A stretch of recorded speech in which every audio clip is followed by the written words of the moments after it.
Yan, welcome back mga kabrigada. 24 days, more to go mga kabrigada, ay eleksyon na. Pag-uusapan nga natin ano ba ang kinabukasan natin after May 9 mga kabrigada. At of course, makakasama din natin ngayon ang masasabi nating authority. Pag-uusapan natin ang tungkol sa larangan ng politika. Si Professor Richard Pernia mga kabrigada magbibigay ng kaalaman sa atin ngayong araw mga kabrigada dito lamang sa Morning Hataw. Prof. Richard Pernia, sir, good morning.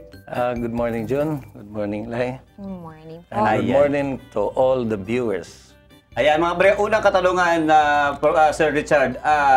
Since 1986, pinag-usapan na yung political maturity ng mga Pinoy. Hanggang ngayon, May 9, 2016, ganun pa rin pinag-usapan. Gaano ba ka-mature na ang mga Pinoy pagdating sa usapin ng politika? Personally, ang political maturity, kung sa atin lang, pwede natin sabihin na nandyan. Ang problema nga lang, pag eleksyon na, wala kang makitang manifestation ng political maturity na makonvince ka na nandoon na talaga. Kasi sinabi natin political maturity, isang question. May mga kandidato. How will you choose your candidates?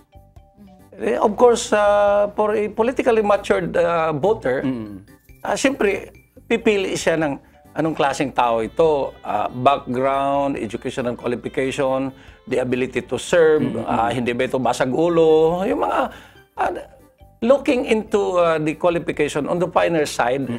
Hindi yung pag sinabi mong kahit sino, basta sabihin nila okay lang, that is not a manifestation ng political maturity because we have to look into the person's credential itself.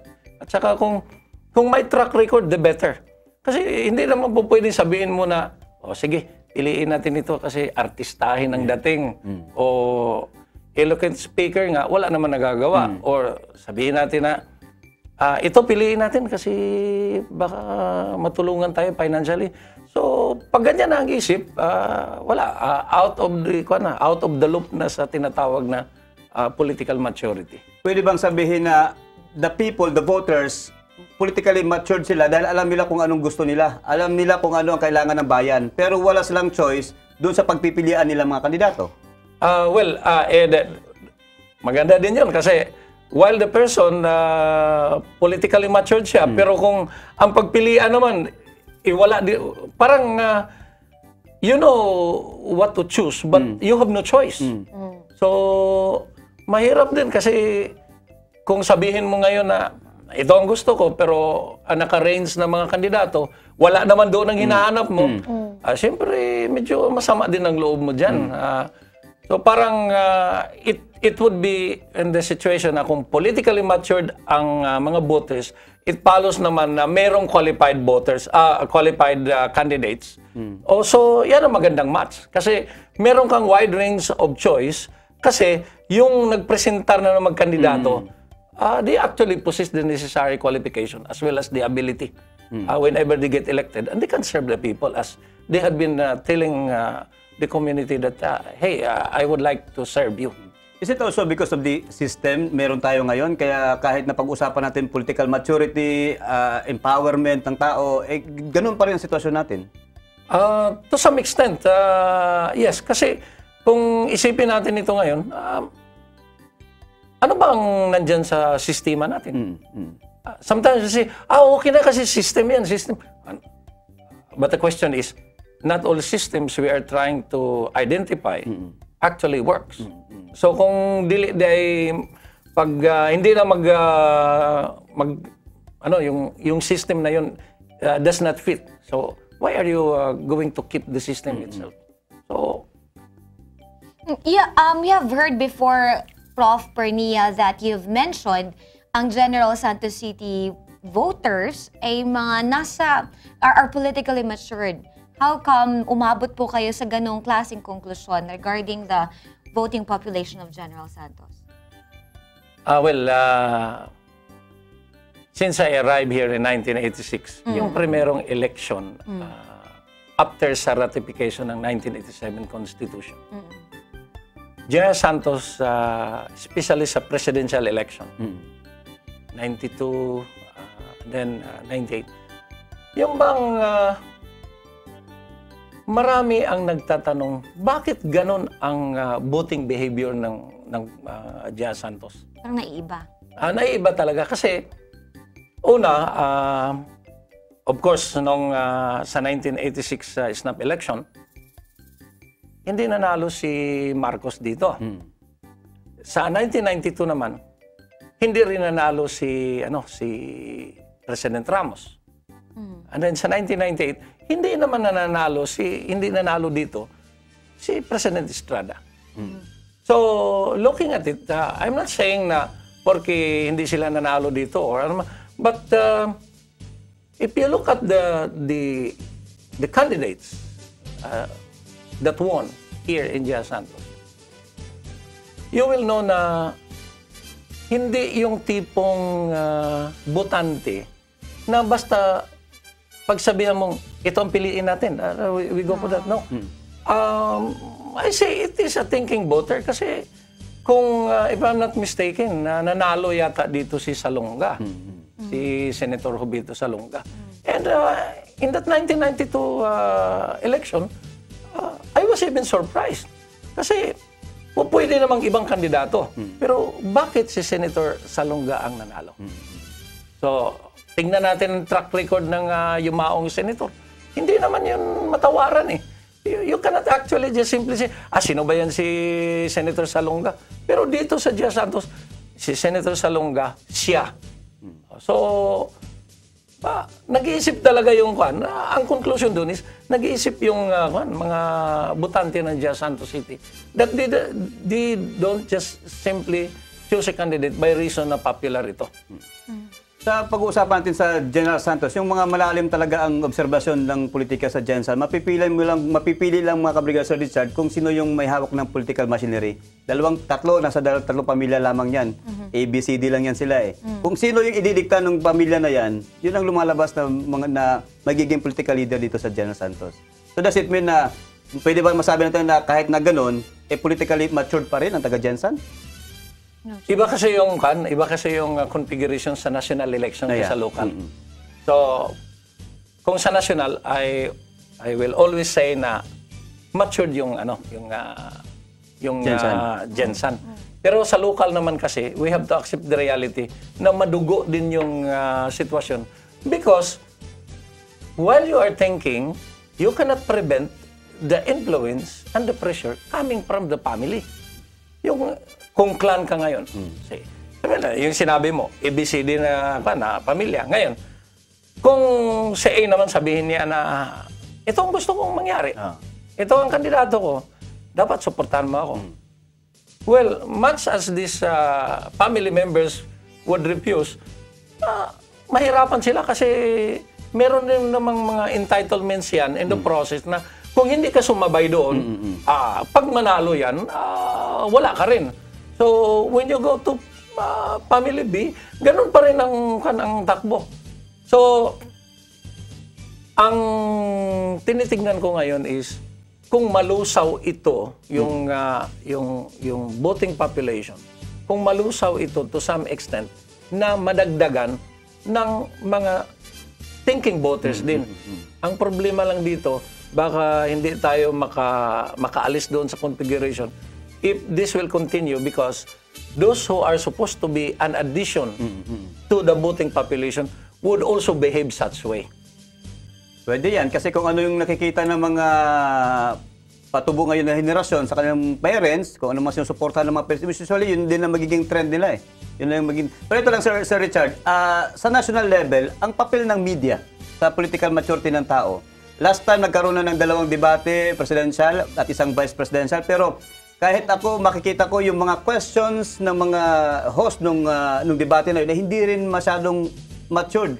Instead na pag-uusapan ng agrikultura, foreign policy, defense, edukasyon, iba-ibang mga topic ang pag-uusapan. Gaano kalaki ang role ng media?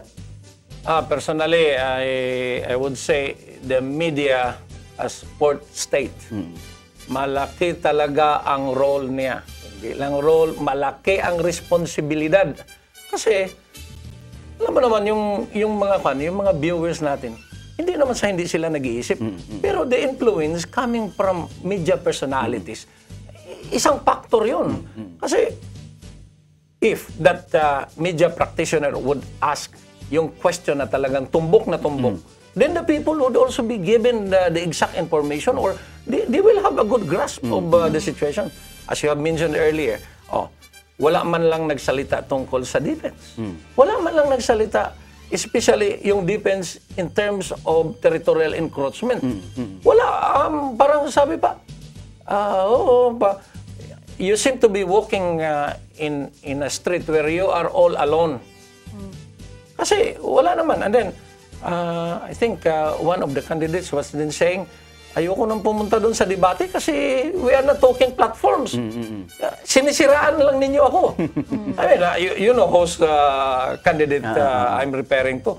So, with that, sana yung media ngayon would be the best vehicle to educate, to provide the information. Yung information na hindi hausyaw, the proper information, so that the people would be able to look at this coming election with yung a good level of appreciating as to who would be the best among the candidates. Kasi kung hindi, wala, parang bakit news ba lang at saka events ba lang ang nire-report ng media? Malaki ang role ng media, kaya nga para sa akin, one major contributor to political maturity is the media itself. Because sabihin mo pa na sinabi ng parent, pero minsan ang bata sabi, narinig ko sa radio. Ay, sinabi ng anchor ng TV, ganito. So, minsan pa, the influence is there. Greater influence even compared to the parents when it comes to events. So, mas babad doon sa TV, sa radyo. Yan. Pero tutuloy ko lang po, Professor Pernia, we all know na merong mga churches, merong mga religious sectors na malaki rin ang impluensya doon sa binuboto ng kanilang miyembro. There's just no way that you could say that the church is not being used as a political missionary then. So, are you seeing a change in the culture of Filipinos not to be that influenced by their church leaders? Because right now, we don't see just one sector na, we know that this one religion is into block voting. But on the other hand, there are many religion rin na ngayon ay nagsasabing, ay si Mayor ay ganito, ganyan. There are news about it. Maraming naglilipa ng news about them practically endorsing mga candidates. Do you see an improvement on this side that they will just let the people, parang talagang iba? I mean, how strong are those in the religious or the faith side in swaying the votes of the people ng Pilipinas? I would say the role of the church or the religion per se is very critical. The only problem is when you have religious leaders who would capitalize on their existence. So, pag merong leader na sinasabi na mag-block voting tayo, parang I would rather say, nandyan pa ba yung isip ng membro ng church to decide on his own? Parang wala na kasi sinakyan na ng order ng church. So, hindi ito maganda kasi while the views of the church leaders probably is correct, are they going to deprive the church members to decide for their own? Parang hindi rin yun maganda kasi looking into the existence of our or looking into the Constitution, klaro yun. The separation of the church the church and the state is inviolable. So, dapat hindi manghimasok yung simbahan sa electoral process kasi that is purely state affairs and it is even political. Pero you cannot also just simply detach yung pagka-church member ng tao while he is going to vote. What I'm driving is, kung pwede naman lang sana, the church leaders would let their members decide. Kasi mahirap kasi yung sabihin na, if you do not vote for this and you do not ka vote maligtas. for that, yun nga, hindi ka maligtas o baka maraming sinasabi na to some extent, yung church member natatakot na hindi sumunod. So, ito ngayon, yung ganitong mga sitwasyon, parang sabihin ko na it would not be good when it comes to political exercise because the members are not given the chance to exercise their free will to choose whom they like to become their officials. Kung babalikan natin mga kabrigada ang definition ng isang Pilipino, 300 years tayong occupied ng mga Kastila. For how many years din tayong occupied ng mga Amerikano. Kaya while ang isip natin gusto natin maging liberated, maging liberal, hindi yung partido maging liberal, pero bumabalik tayo sa doon pa rin sa grassroots natin na yung tradisyon na pagiging, of course, deboto na Katoliko, deboto hindi man Katoliko, pero deboto pagdating sa pananampalataya.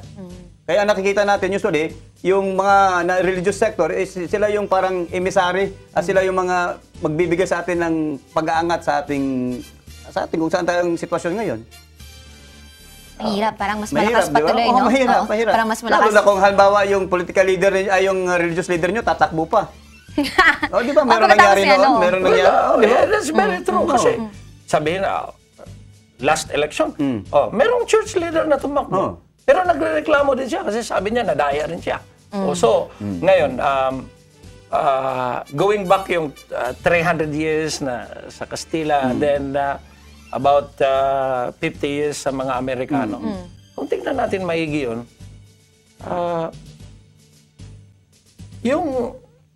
yung sitwasyon na after all those years, bakit may mga grupo na ganun pa rin? Dictating their church members whom to vote. Pero sinabi mo kanina na yung sa Katoliko, merong calls as I look at it, pero there is free will. You choose what is the At best. least, somehow, it appears like that. But if you would look at the young people right now, Sir Pernia, do you see a change in the way that these young people would choose their leaders? In this madidistinguish mo doon from the influence syempre ng kanang mga parents ng like dito sa General Santos, more than almost 1/3 of the voting population is composed of young people aged 18 to around 30, young youth. Kasali pa yun doon ng 13. Millennials. Yes, yun. So, you think there's a change in the pattern or in the way or the behavior that they choose their leaders, and you think it's going to be for the better of the Philippines? Yung ganun ba? Do you see hope in us? Sali tayo, mga kabataan. Kayo lang kasi I mean, yes, I agree with you, Lai. Pero tingnan naman natin on the other side. Kasi itong mga voters ngayon, 18 and up, you have also to remember na meron din tayong mga disturbo sa kanilang buhay, especially on technology. Okay, so this is actually a disturbance to this group as to whom they are going to choose. Kasi minsan, they would even become apathetic to participating elections. true. And then they would even argue with their parents saying, sige, yan man ang gusto ninyo, sige, bahala kayo doon. Pero do not force me to vote for that. In fact, I'm not going to vote. So you're actually saying, in short, Attorney, na parang departing from being nationalistic ngayon, detached na ang mga young people, almost like that? Hindi naman. Nationalism per se is still present. Ang problema lang natin ngayon is yung bang how can we encourage the youth na talagang yung participation is really participation. All right. We would want more pa sana sa inyo, Attorney Pernia, but for sure, before we probably cast our votes on May 9, we will have you once again here or through one of our interviews. So thank you very much po, Sir Richard Pernia, isa sa mga institusyon dyan sa Mindanao State University. We'll be back for more dito lang sa Morning Hataw.